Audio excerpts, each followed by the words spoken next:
Hello guys, நம்ம இன்றைக்கி vegetable biryani எப்படி செய்யறதுன்னு பார்க்க போகிறோம். அதுக்கு தேவையான இன்க்ரீடியன்ட் பார்த்துக்கலாமா?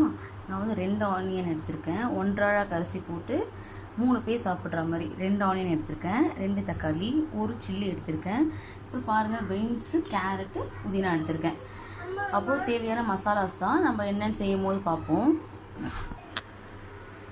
வாங்க, நம்ம குக்கர் ஸ்டார்ட் பண்ணியாச்சு.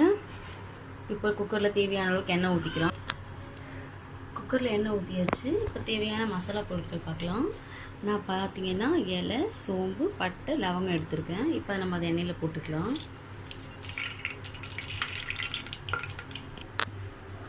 பாருங்கள், இப்போ நம்ம கட் பண்ண ஆனியன், பச்சை மிளகா 2 கட் பண்ணி வச்சுருக்கேன். இதை நம்ம ஆயிலில் சேர்த்துக்கலாம். இது நல்லா லைட் கோல்டன் கலர் வர வரைக்கும் நம்ம நல்லா வதக்கிக்கலாம்.